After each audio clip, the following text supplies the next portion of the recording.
Hello, my diamond art friends. My name is Ilene, and welcome to my channel. If you are new to my channel, welcome, and if you are returning, thank you for your continued support and friendship.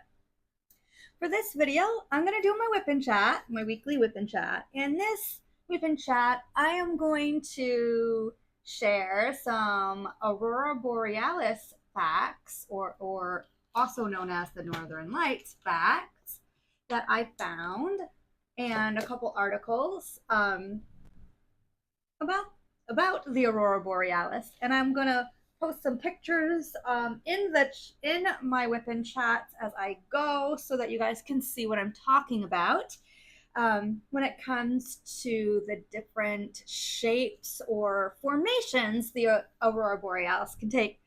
But first off, I do want to say thank you so much for wanting to hopefully listen and enjoy. I hope you do enjoy this chat. I thought some of it was very interesting, and I tried to make it a little easier for me in forms of actually reading before I started my chat, which is what I haven't been doing. But yeah, so I will just go ahead and lay some of these down. You can see I've already started putting some of the this section on. I started filming and had to stop, so I needed to start again. That's okay. That happens sometimes, and you know, hopefully this time will be a little bit better, and I'll just have to check to make sure the phone isn't misbehaving when I'm filming. But yeah, so we'll go ahead and get started, and I'll start reading some of these interesting facts about the Aurora Borealis. But I do first want to ask, have any of you seen the Aurora Borealis or Northern Lights in person? Were they absolutely gorgeous? I mean, I imagine that seeing that, is absolutely breathtaking. And I hope to be able to see it myself one day. I've never seen it, and I would love to. Love to, love to, love to. Okay, so let me put these away. And I am just going to grab the next one to pour. So I'm going to do, maybe I'll just do H. Sorry. I don't know why. My throat is down a little. Funny. Let me take a sip of water. Okay, now I think I might be ready. All right, so let me read the first little bit, and then I'll diamond paint. The shifting face of Earth's cosmic light show is miraculous to see. The aurora is a polar light show caused by the interaction of charged particles flowing from the sun, known as the solar wind, with Earth's magnetic field. This sets up a cycle of changing fields and currents that ultimately accelerate electrons into the Earth's upper atmosphere on the night side of the planet. These electrons collide with atoms in the atmosphere, mostly oxygen and nitrogen, transferring some of their energy to the atoms, which then releases as light. All right, let me put down a couple of these so that I am at least doing both.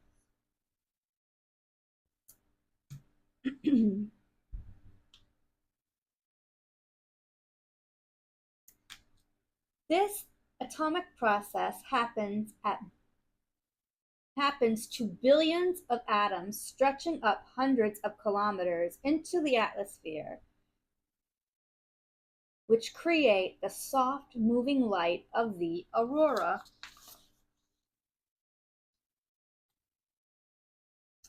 A couple of these.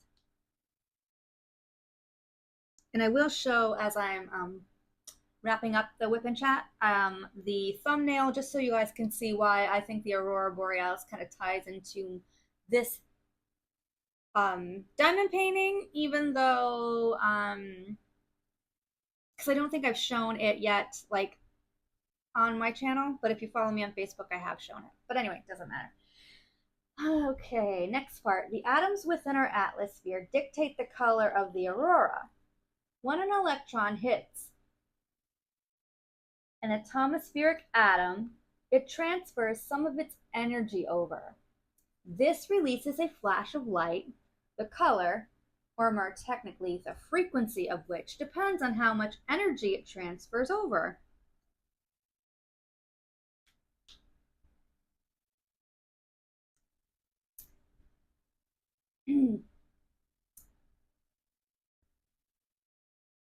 Counterintuitively, bigger solar storms that deposit more energy in the magnetosphere result in more red and purplish pink color, which is actually lower energy light than the blue end of the spectrum.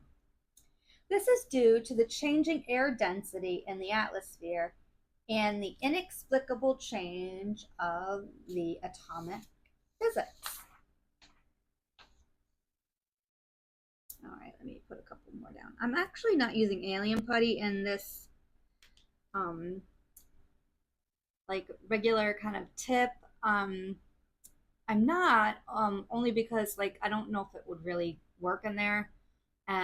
So I'm using some scented putty that I got from J9's crafting line off of Etsy. This the one that I'm using, just so I can let you know, is the Malibu coconut, and it smells fantastic. I love it. So I am gonna go ahead and put a little bit of that on my thing. I realized I had on my pen. I realized a couple days ago that I had it still, and I wanted to take the metal placer I put in here out. Anyway, I don't know why. I guess I just wanted to use a different placer than the metal ones that I was using. I was actually using, went back, I had the Diamond Art Club single placer on there, and it was just not working well with the alien putty, and so I gave up on that and just decided to put this one in here and use regular putty. But the other pens that I'm using have alien putty in them. Anyway, but I'm primarily focused, I'm using just this one. Anyway, that's enough now that I've babbled on and like has nothing to do with what I was chatting about. All right, let's see. Atoms have various energy levels available to them, and so can absorb different amounts of energy from incoming electrons. The same type of atoms will have the same fixed energy level. That is, every single oxygen atom will absorb the same amounts of energy to reach its excited state, which means that the light releases from the that the light released from the oxygen will always be of the same frequency. Let me read it again, because in my brain I thought I was saying it right, but then I don't think it came out right. Okay. That is, every single oxygen atom will absorb the same amount of energy to reach its excited state, which means that the light released from oxygen will always be of the same frequency. Now that sounded right in my head and coming out of my mouth. All right. It's just one of those days where my brain kind of feels a little fogged up, and it's likely just kind of like hormones and stuff like that, kind of, dipping around. That's all right. Happens. So hopefully tomorrow will be a little bit better. All right, so in this way, the aurora has characteristic colors. The common green is given off by oxygen at altitudes around 100 to 150 kilometers up. which I did put into my miles, which is 62.14 miles to 93.21 miles. Figured depending on who's listening, they might want to hear it in the terms of which perhaps they know them as. So that's why I did that. All right. Oxygen has another excited state which releases red light, but only at altitudes around 200 to 250 kilometers up, which is 124.2742 miles to 155.343 miles. And it says, where the atmosphere displays these colors can be seen at the bottom of the green band of the aurora. All right, let me put a couple more down.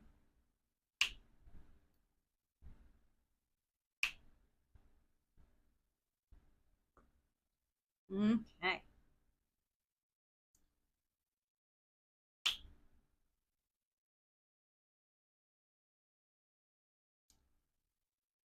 Sometimes I get a pop, sometimes I don't.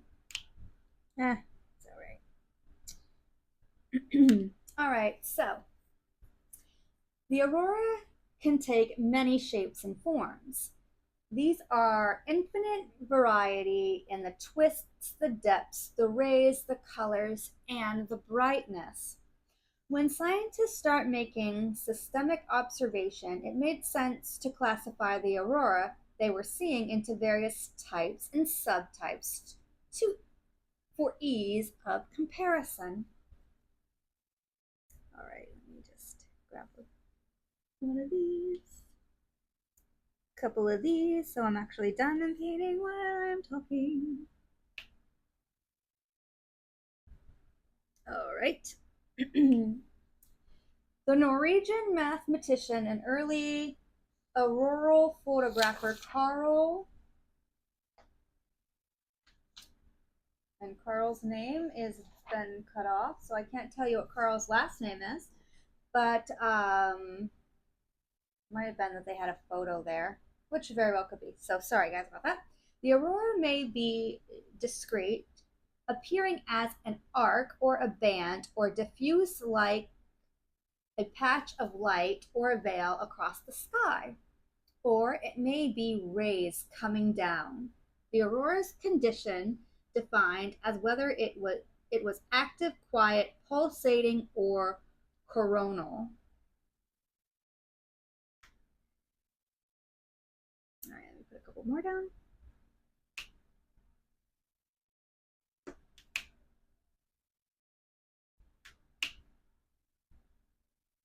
Up. Oh, sorry, gotta move a little.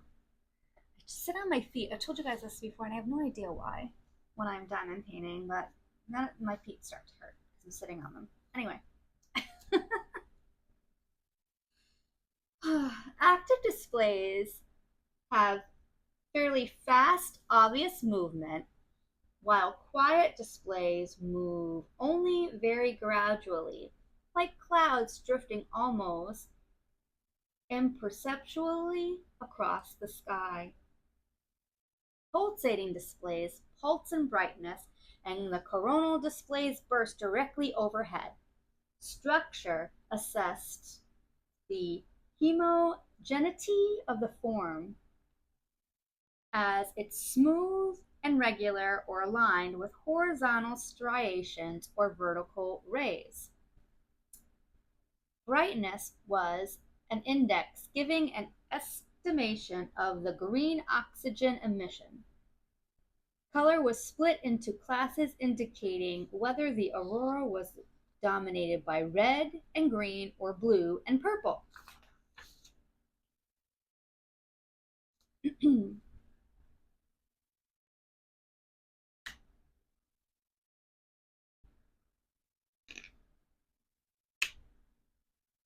Researchers these days recognize that there are really only two main forms of the aurora: the arc, which is discrete, and the patchy pulsating aurora, diffuse. there are these are created by fundamentally different physical processes. Let me put a couple more of these down so we can find out what that's all about. I want to feel like I got something done instead of just picking little snippets out that I have to get these done. All right. Whereas arcs are caused primarily by electrons being accelerated into the atmosphere when Earth's magnetic field, stretched out by the solar wind, reconfigures itself, the dimmer pulsating aurora is thought to be caused by waves of charged particles scattering electrons into the atmosphere.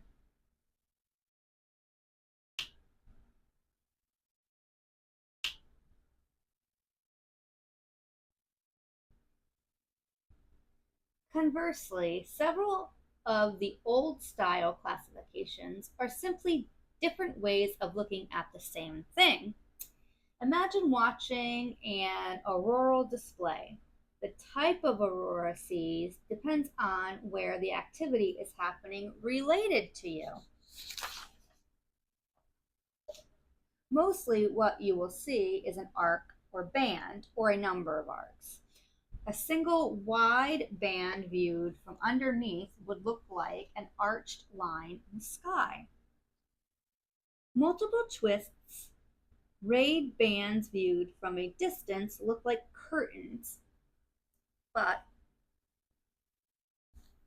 where you look up from, it would take the appearance of a corona, like a starburst overhead with the rays meeting above you. It's not a new type of aurora, it's perceptive. Think about walking through a city of skyscrapers. As you look up, the taller buildings around you appear to converge to a zenith. Then across the river, or take a boat ride from the quay and look back to where you walked. Now the skyscrapers have a flattened, more regular form. The individual buildings look like rays, and their different heights give the city a wavy edge. It's the same city, just a different view.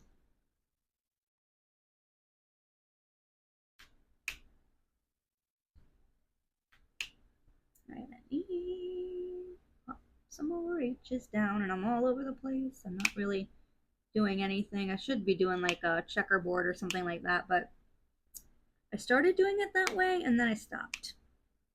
I'm not quite sure why. All right, let's see here.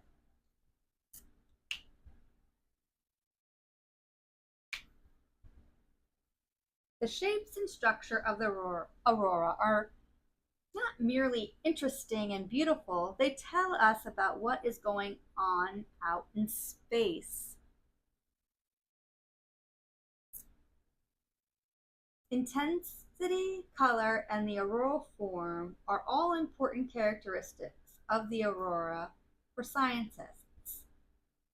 Scientists can use large-scale movement of the auroral phenomena to understand how the ionosphere and the more distant magnetosphere interact. The unpredictable, chaotic auroral movement arises because the aurora is a plasma, an electrically charged gas. Plasma is notoriously wily and dynamic. The charged particles movements creating feedback and instability. All right, let me put a couple more of these down because they're getting all scientific-y. I actually like that kind of stuff. I loved chemistry in 11th grade when we got to make scents in chemistry lab, which we got to like make the scents that they use for like air fresheners. But I think my favorite one was Mr. Messina, who was the chemistry teacher, had us make banana. The banana smell was so much fun, and actually got an award in high school for chemistry. But anyway, moving on.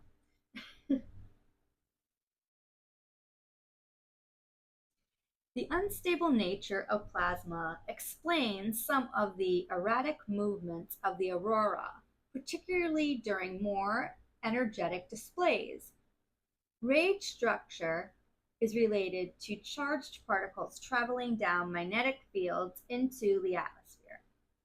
Relatively in relative intensity between different aurora colors depends on the composition of the atmosphere and the energy of the incoming particles.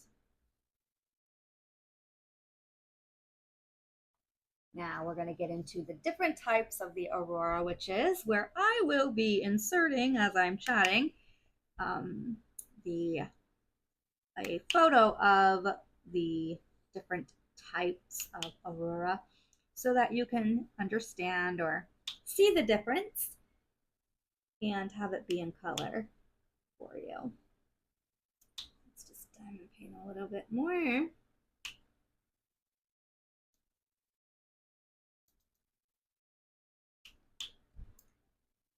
So I can feel like I've done something. I got part of it done instead of me running my yap. All right, so the types of aurora. Over the years, astronomers have created many names to describe the changing shapes of the aurora. Displays are often feature several of these forms combined together to create a truly stunning show. And just as no two auroras are the same, neither are any two sightings of the same aurora, as the shape a display appears can often vary dramatically depending on where you are in relation to the light. All right, so the first type of aurora is called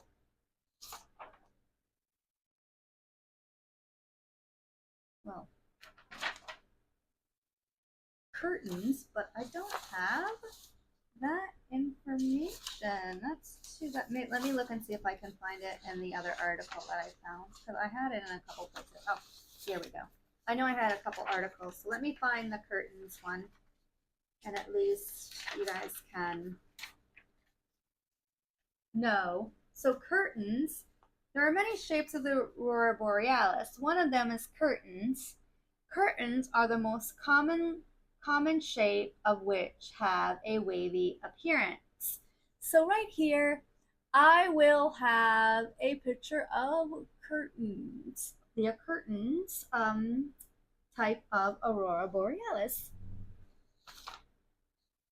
All right, let me diamond paint for a few seconds so that I can get it on there. And I am gonna, each time a new one comes up, I am gonna do that just as an indication to myself to go ahead and get that picture up. So maybe I'll be able to time it in a way where you will be able to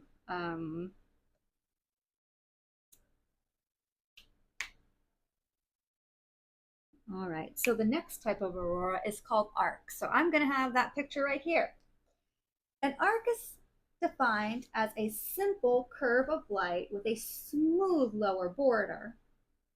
Auroral displays often start as an arc. They can stretch thousands of kilometers horizontally, hundreds of kilometers upward, but are only a few tens of kilometers thick.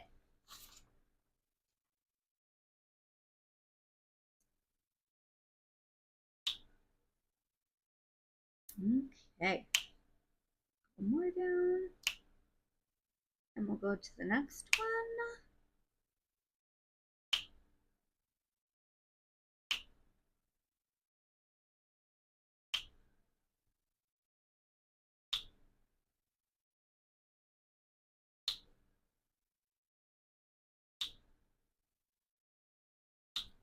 Okay, The next one is called bands. Here's the picture of bands. A band is similar to an arc. Indeed, it is now recognized as a form of arc, but with an irregular, wavy lower border rather than a smooth one. They may look serpentine in structure, curving and twisting. Okay, more down.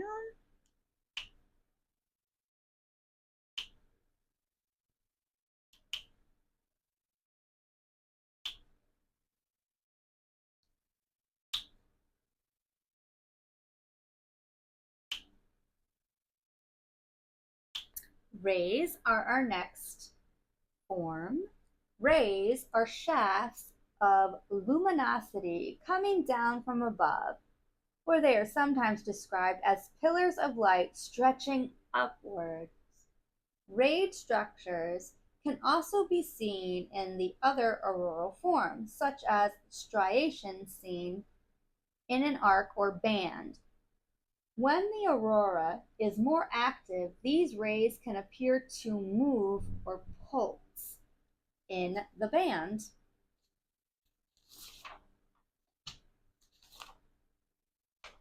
We have two more, and then I'll get to some other facts that I found. But a couple more. Drills down.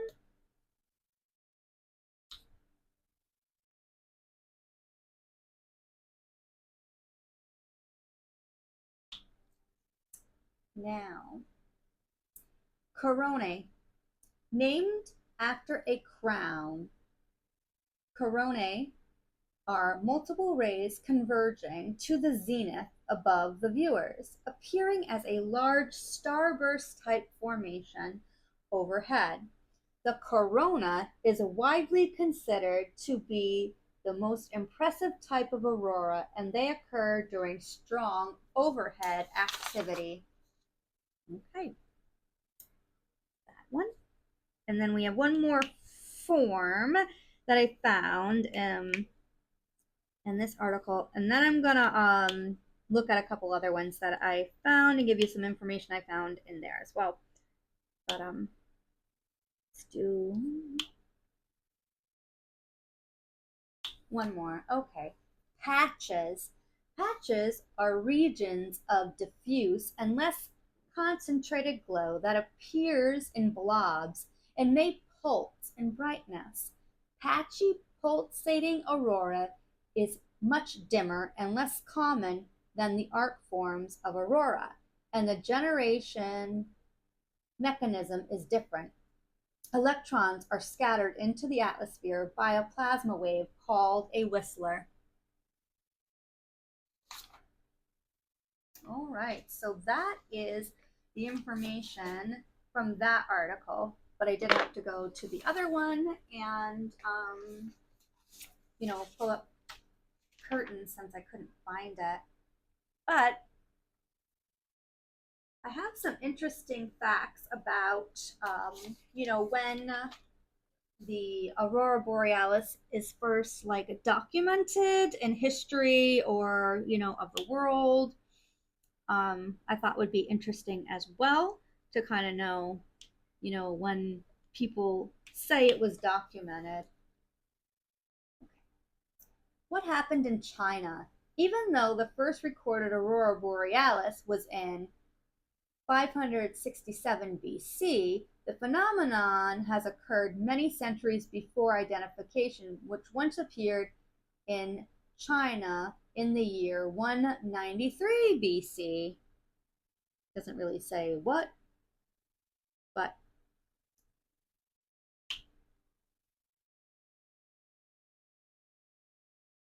the first database aurora borealis. The earliest datable northern lights observation was in 567 BC. The phenomenon was described as a red glow in the sky at night, which interprets the phenomenon as an aurora display.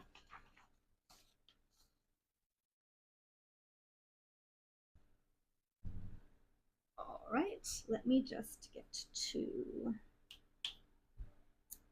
put a couple more drills down.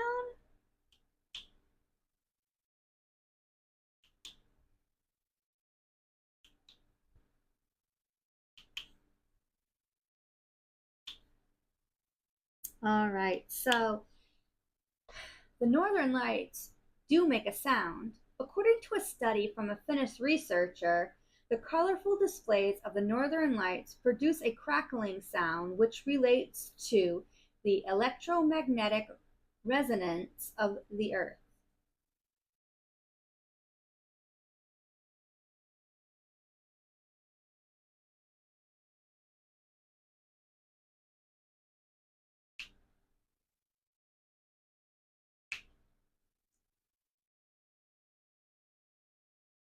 Can you see the aurora borealis from other planets? Yes, aurora can be seen from other planets in our solar system, such as Jupiter, Saturn, Uranus, Neptune, and Mars. We've already gone over how it's never the same.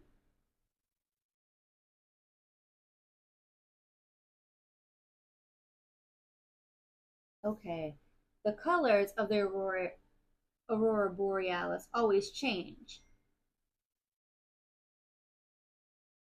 Same with the shape. The color of the northern lights are always changing. It depends on what gas is being produced by electrons and how much energy is changed. The greenish yellow lights are formed by oxygen, and the blue lights are caused by nitrogen.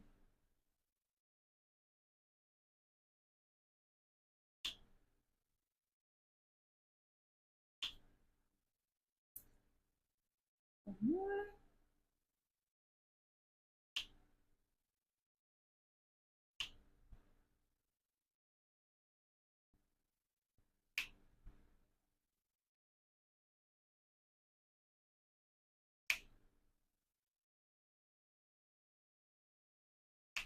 All right.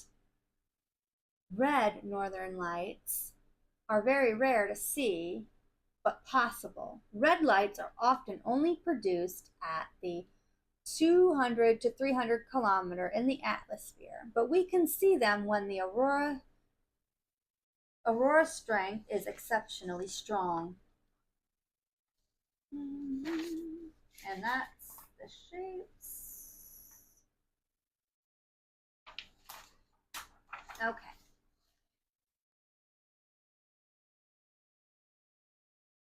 Find a couple more inches.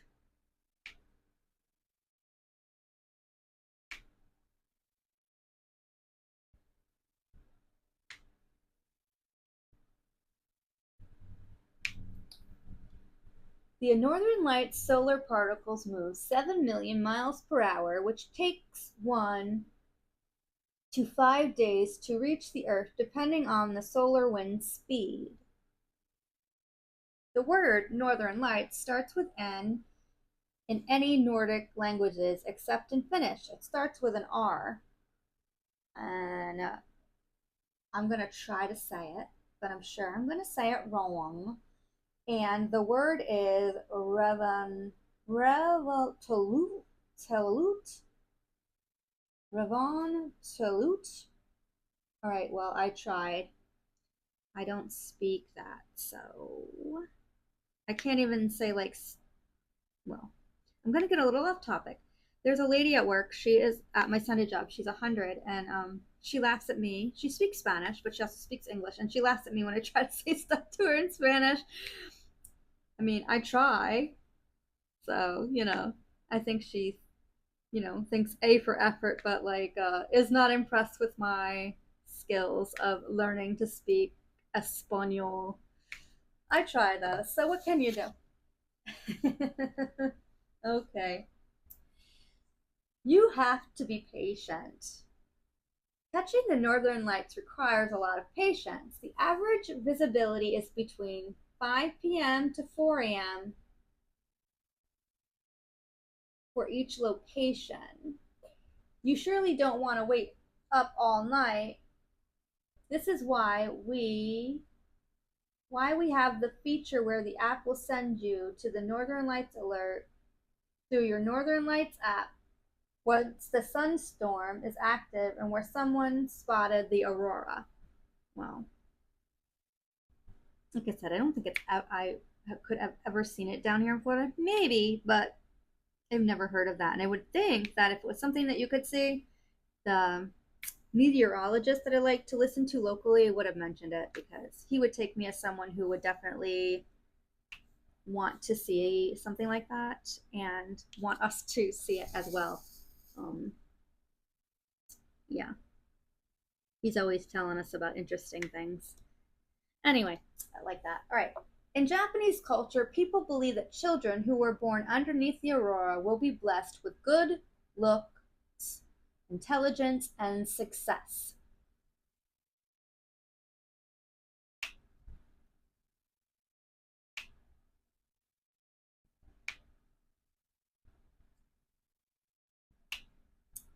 Cold temperature has nothing to do with observing the northern lights. The northern lights are active all year long. Just you can see more in the wintertime due to darkness. In short, it doesn't need to be cold to see the aurora. It just needs to be dark and have a strong aurora strength.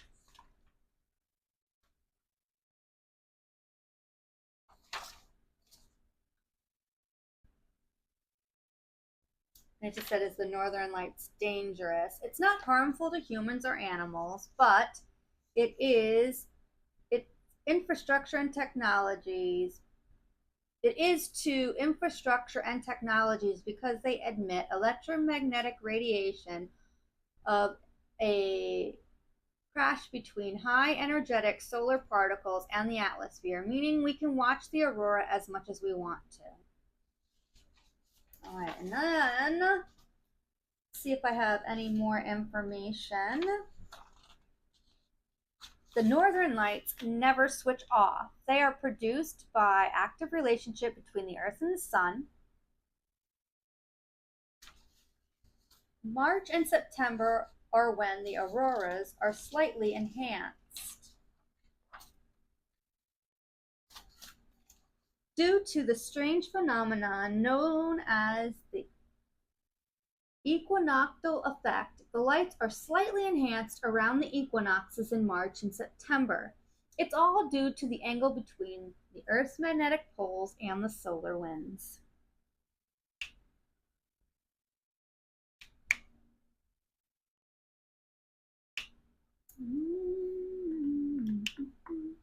Okie dokie. I think I got all the H's. Or I missed some. That always happens too. All right, so let's see what else we have. Okay, here we go.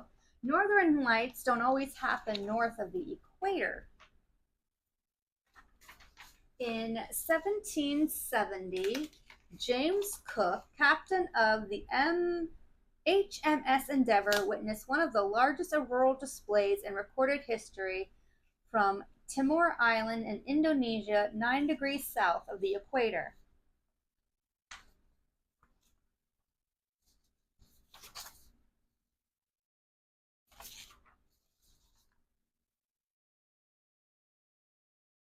And let's see if there's anything else. The auroras exist on every planet in our solar system except Mercury. All of the planets that make up the Milky Way solar system, except for Mercury, the planet closest to the sun, experience some sort of aurora. Jupiter can produce its own auroras using material from its volcanic moon, and most geologically active object in the solar system, and Mars exhibits strange proton auroras. Auroras have been found on other stars in the galaxy. And that is my facts on the Aurora Borealis, or Northern Lights. I've been talking about 40 minutes, so I am going to call this a WIP and chat. I wish I had a little bit more kind of information and fun facts about it I could share with you guys, but I don't. And I learned some stuff today. So I do want to share that this is the thumbnail to the canvas I'm working on. It is from My Craft Gifts. It is 40 colors, square drill, double-sided adhesive. I did add to this canvas, and I will go over it when I finish it, or when I do my end of month review for August. I haven't decided yet. But I did add one fairy dust drill and 5 ABs to the already existing drills that were included. In this canvas, I am halfway done, so hopefully I'll be done with it, 6 or 7 days, because that's how long I've been working on it. I've been working on it since the second. So anyway, that is my video, and please like and comment. I'm gonna add some extra photos of the Aurora Borealis here at the end, just so you can have some pretty pictures maybe to look at. And that's my video. So as I said, please like and comment, and have yourself a nice day or night, whatever it is for you. Take care. Happy diamond painting. And until my next video, bye.